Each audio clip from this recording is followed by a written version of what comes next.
Lions and lionesses, decisions. The decisions we make each day create our reality. So think about it. You have a thought, an idea, and then you get a picture in your mind by thinking, and then you say like, wow, what would life be like when this happens? And then so you start to build an emotional state. Then that emotional state, once you feel it, there's a point where you have to make a decision. Are you going to take action, or are you not going to action? What are you going to do? What are you not going to do? And then all those actions lead to where you stand at this very moment. So why don't we put more emphasis in decision making? Well, wait no longer, because that is what we're going to talk about today. And I have been extraordinarily blessed to be surrounded by insanely awesome and successful people my entire life. And I've also seen other people that are successful. They're pretty easy to find. But the way people make decisions, I've really noticed, is a pattern of success. And so Tony Robbins, who is my best friend and I'm with almost every day, has a decision-making process. And he has so much content and so much information. I think this gets overlooked. And he generally doesn't make this part of the curriculum. This is something he does occasionally if there's a certain situation. And so I am blessed enough to be able to sit next to him almost every day and ask him questions. And he likes to talk, so it works out great for both of us. But think of this decision-making system. It's 6 individual steps, but there's really 2 phases. So what I want you to do during this audio is I want you to get a pen and paper. I want you to write this down, because this is how you really learn things, by doing them, not talking about them, not just thinking about it, but being active and getting your hands dirty, right? And so there's going to be phase 1 is going to be 3 steps. And the first thing is where most people fail. It is outcome. What do you want? And why do you want it? Outcome is you got to get clear on what you're attempting to create. What do you want to create in this world if you're in a situation? So take a moment right now to think of a problem you may have, or a challenge, or a goal you may have. And I'll give you some examples later on. But for right now, just choose one that's yours. And I'll just ask you the questions and explain each step. All right? So I'll give you a second to get pen and paper. Okay, I hope you're really fast, because I'm ready to go. I guess you could pause it too. But outcome, what do you want and why do you want it? Really take time to do this, because if you mess this up, nothing else works. And I talk to a lot of people on the phone, and I work with super achievers. These are like people like you. Like, you are not normal. You are awesome humans. If everyone's like you, the world would be great, but they're not. But even then, at this high level of just achievement, like this, people that really believe they can create life on their terms, they still struggle with taking the time to get clear on what they want to create. They never cast the vision first. Sometimes they do, but most of the time they don't. So when I talk to someone and they just pay me a whole bunch of money, and I'm like, hey, well, I want to get on the same page here. Like, let's say everything went great the next 6 months, next year, what would be different? And what I'm trying to get to is, if I just say, what's your goal? I never get the answer. They'll say, oh, I want to lose weight, but it's not a compelling vision of the future, which you need that compelling vision of the future. Otherwise, you're not excited about life. You're not excited about moving forward. And so the first step, what is your outcome? Maybe you make a decision to sell your house or buy a new house. Like, that's a big decision, right? Maybe there's something in your business. Do you want to get out of your business? Do you want to retire? You want to start something completely new? Maybe it's you have kids and they're going to college. Like, what college is it? What's that like?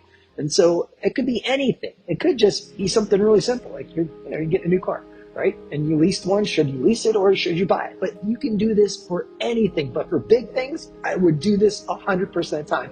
But the first step is you got to know your outcome. You got to know what you want and why you want it. That is the essential first step. Without that, nothing else happens. Everything else will be a mistake. So really take the time to get clear on it, and really to the point where you get a little emotional about it, like you're excited about it. And you want to get it clear, because from a place of fear, what happens is you make bad decisions.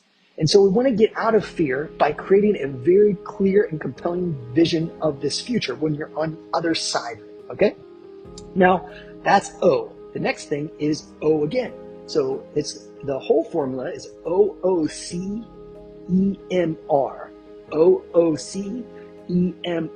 And so the first one's outcome. The second one is options. Here, you really want to write down all possible options.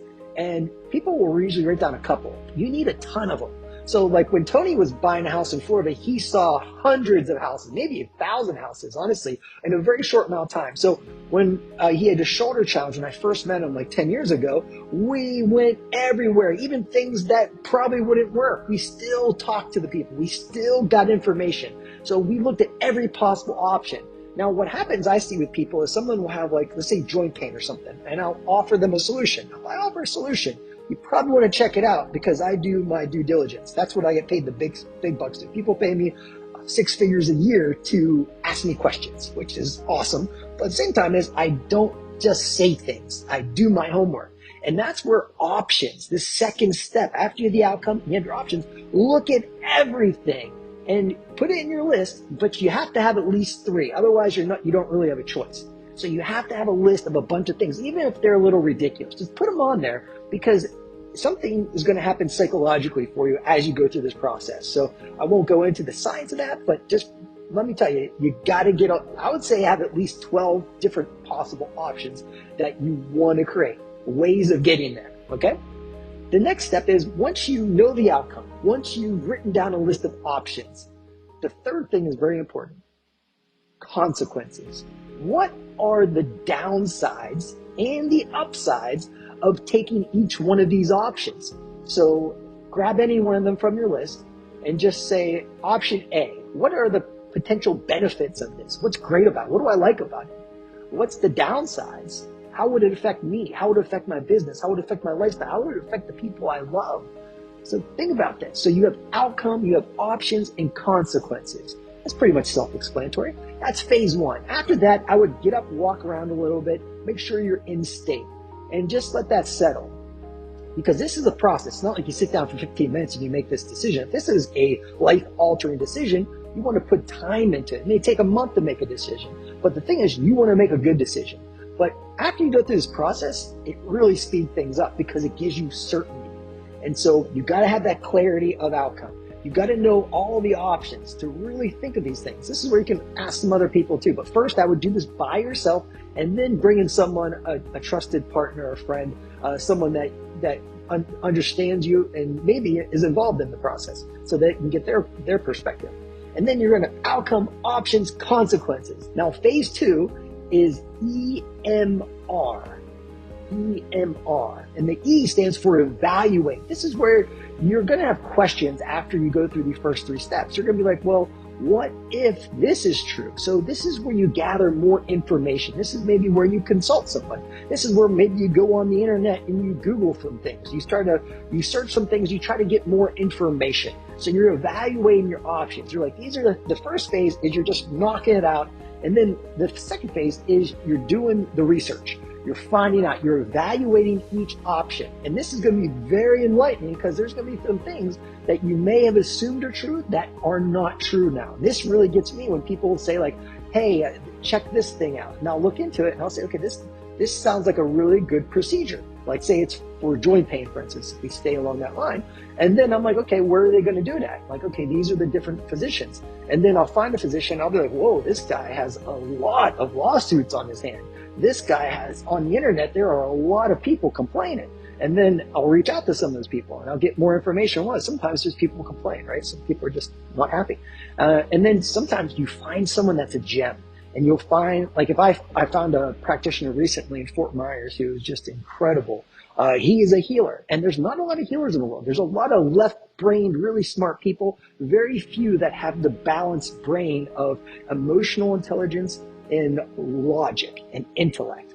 And so these are the things you're trying to evaluate. You're evaluating just not the options, but the people involved in it. So if you're doing a business deal, something that's really important is you want to do a background check on these people. You want to know what their reputation is. You want to go on their social media and see, like, what are they doing? Are they drunk every day? Are they high every day? Like, you don't want people making decisions on your behalf that aren't in the right mind, right? So that's the evaluation phase. So this is going to take a little bit more time. You want to invest time in it, but have fun with it. It's really important you stay in a love-based emotional state, like where you have a little bit of excitement, a little enthusiasm, a little determination, where you really mix those emotions, use your body, move around, go for a walk maybe, and record an audio of yourself talking about it. So after you evaluate, you want to mitigate. And mitigate is to decrease the risk. So when you went through the consequences with the upsides and downsides, this is, we're saying, okay, what were the downsides? Okay, like, hey, the staff's going to be really, they could potentially be very upset by this because they're going to get scared because of this change. How can we mitigate that? Well, let's take some risk out. What are they afraid of? They're not going to get paid. Okay, let's get them paid in advance. Let's let them know. Let's talk to a couple people. And how can we get everyone in a positive state so that we can all be on the same page and create the most value for the community, right? So mitigate. Decrease the risk. So what are the things, the fears you have? What are the things that you're like, oh, I don't know, I really like this option, but I don't like this risk over here? How can you mitigate that? Tony talks about when Richard Branson started Virgin Airlines, that he negotiated the deal where he bought the jets, but he could return them at no risk to him within a certain time frame and stuff. So, but that's genius, and people think he's a big risk taker. No, he's very intelligent. And he understands the way people think.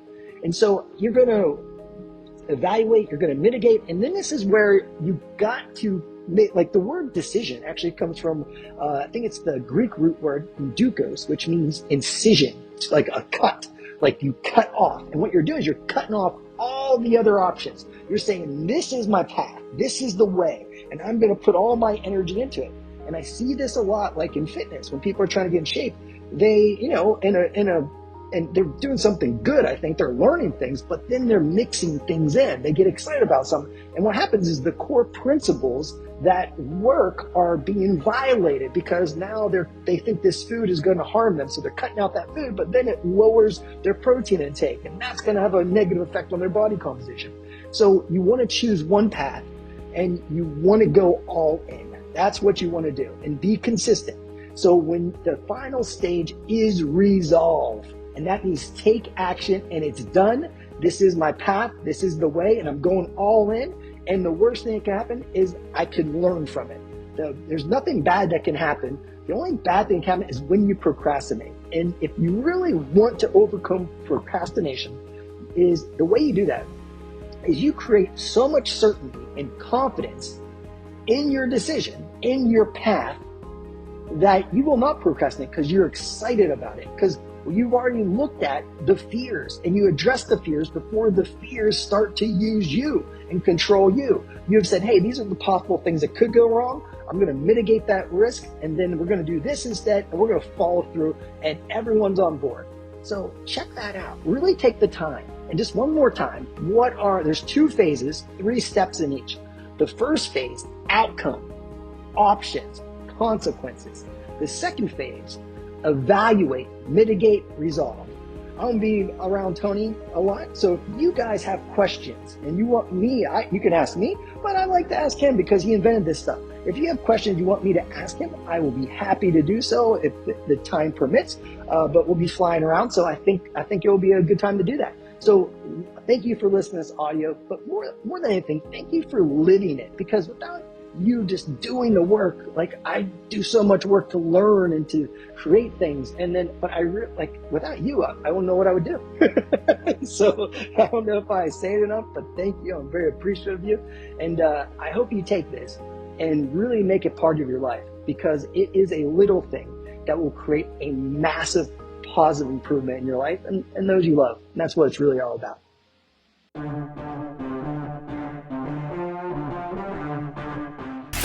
Tap into the real you, but you have to retrain yourself. The way you retrain yourself is you wake your ass up in the morning and you say, I am here for a reason and a purpose. And it's bigger than my moods. It's bigger than the difficulties of the day. I am here to live like a lion, not the fear of a lamb.